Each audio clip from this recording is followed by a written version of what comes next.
SBRS classes के YouTube channel में आप सभी का स्वागत है। आज की क्लास में हम सीखेंगे अपवर्तक और अपवर्तक। जी हाँ, एक गणित में बहुत अच्छा ही चैप्टर है। इनको लोग सुनते हैं लेकिन इसकी क्लियरिटी को जो है नहीं समझ पाते हैं और उल्टा कर देते हैं। यानी अपवर्तक के स्थान पर अपवर्तक कर देते हैं, अपवर्तक के स्थान पर अपवर्तक कर देते हैं। आज हम इसको का विश्लेषण करेंगे अपवर्तक और अपवर्तक विषय में। क्लास शुरू करने के पहले हम पिछले वीडियो का आंसर बताएंगे जो आपके स्क्रीन बोर्ड पर लिखा हुआ है। लगभग सभी बच्चों ने बिल्कुल सही सही आंसर भेजा है। 2401 का भाज्यखंड करना था, जिसका आंसर स्क्रीन बोर्ड पर लिखा हुआ है। आप सभी लोग मिला लेंगे, उसे सभी का लगभग लिखा हुआ आंसर सही था। तो आज की क्लास हम शुरू करते हैं, जिसमें अपवर्तक और अपवर्तक के बारे में सीखेंगे। सबसे पहले हम अपवर्तक के विषय में बताना चाहेंगे।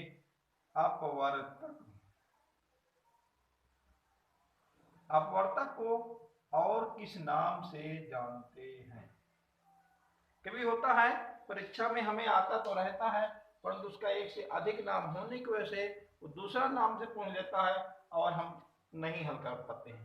तो अपवर्तक को गुणनखंड बोलते हैं। जी हाँ, गुणनखंड बोलते हैं, परंतु अभाज्य गुणनखंड अलग है, गुणनखंड अलग है। इसका भी हम डिटेल में चर्चा करेंगे। तो हम अपवर्तक का और एक नाम गुणनखंड है, ये चीज जान जाएंगे। अब इसे हम क्या होता है एक उदाहरण के द्वारा प्रस्तुत करेंगे। जैसे कि लिखा हुआ है 24। जी हाँ, अगर कहा जाए 24 के सभी अपवर्तक लिखो, 24 के सभी अपवर्तक क्या होंगे? तो अपवर्तक क्या होता है समझ लीजिए। अपवर्तक वो सभी अंक होते हैं, वो सभी संख्याएं होती हैं जिनके पहाड़े से या जिनसे दी हुई संख्या पूरी पूरी भाज्य हो जाए, वो सभी संख्याएं दी हुई संख्या की अपवर्तक होती हैं। जैसे कि आपके स्क्रीन बोर्ड में लिखा हुआ है 24 के सभी अपवर्तक लिखो, तो सर्वप्रथम 24 के अपवर्तक होगा 1, क्योंकि 1 से सभी संख्याएं विभाजित हो जाती हैं। 1 के बाद 24 2 से विभाजित हो जाएगी, तो 2 भी 24 का अपवर्तक होगा। 2 के बाद 3 से भी 24 विभाजित हो जाएगी, तो यहाँ पर 3 भी हम लिख लेंगे। 3 के बाद 4 से देखें, 4 से भाज्य होता है कि नहीं होता 24, तो 4 से भाज्य हो जाता है, जब 4 भी लिख लेंगे। 5 से भाज्य नहीं होता है, 5 हम नहीं लिखेंगे, यानी कि 5 जो है 24 का अपवर्तक नहीं है। अब 5 के बाद 6 चौके 24, 6 से विभाजित हो जाता है, तो 6 हो जाएगा।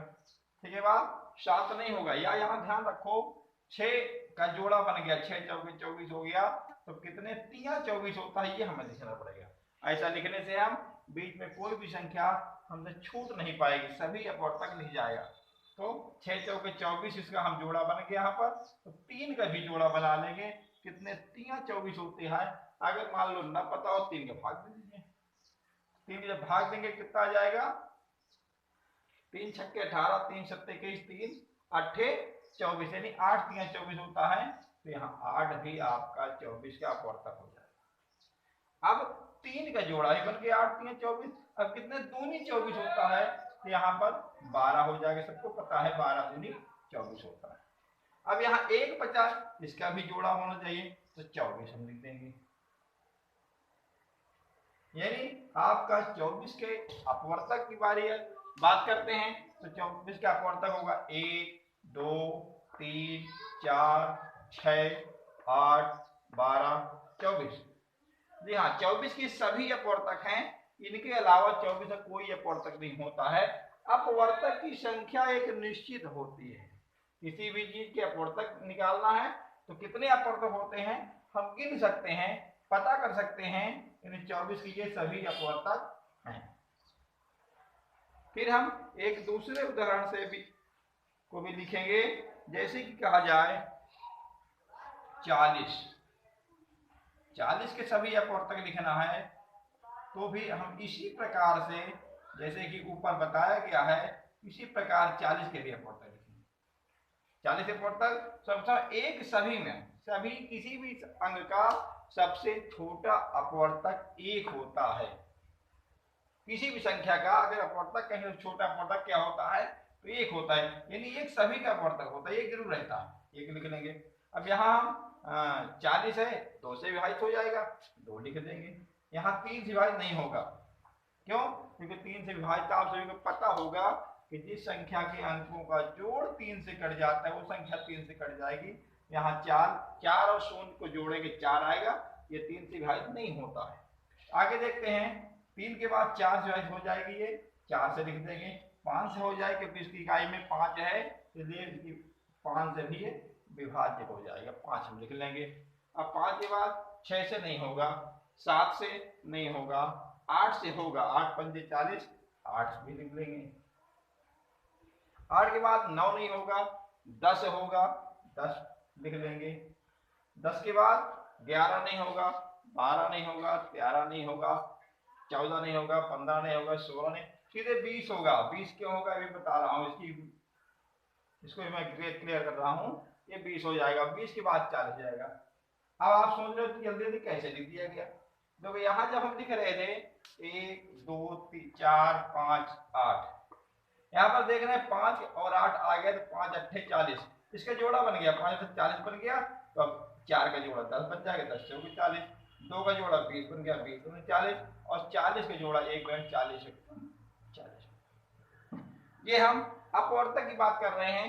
अगर इसी में कहा जाए कि समापवर्तक बताओ, तो समापवर्तक के लिए 2 संख्या या 2 से अधिक संख्या दे दी जाती हैं, उनसे पूछा जाता है समापवर्तक ज्ञात करो। तो समापवर्तक बिल्कुल सरल है कि जैसे हम अपवर्तक ज्ञात कर लेंगे और अपवर्तक के बाद जो है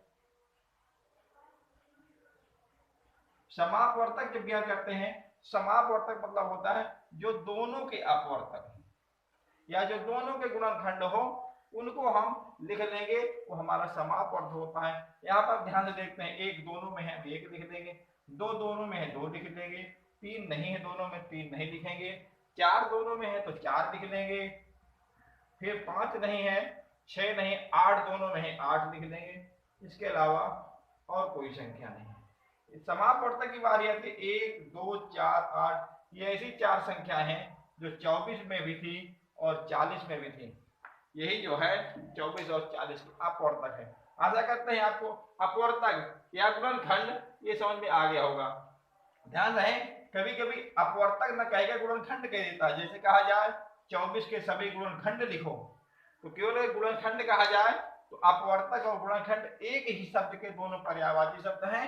यहाँ पर आपको समझना है कि आपको अपवर्तक ही लिखना है, अपवर्तक और गुणनखंड दोनों एक ही चीज है। अपवर्तक कहे तो आपको ही लिखना है, गुणनखंड कहे तो भी आपको ही लिखना है। अब हम आपको दूसरा इसी का भाग अपवर्त के बारे में बताएंगे।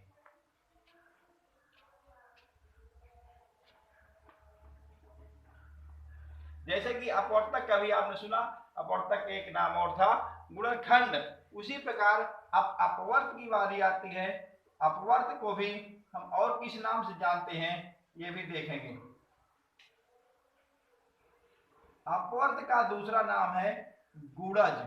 क्या नाम है? गुणज। और ये मान के चलो ये पहाड़ा को भी कहते हैं। देखिएगा, जैसे कि आप अपवर्तक में देखते थे उसकी संख्या निश्चित होती थी, क्लियर होती थी, कितनी संख्याएं बनेगी वो हम बनाए। लेकिन अपवर्त है, अपवर्त में कोई संख्या क्लियर नहीं होती, हम जितना चाहे उतनी लिख सकते हैं। जैसे कि मैं एक उदाहरण के तौर पर बता रहा हूं, जैसे कहा जाए 6 के अपवर्त बताओ या 6 के गुणज बताओ, तो ये क्या होता है पहले इसके बारे में जान लीजिए।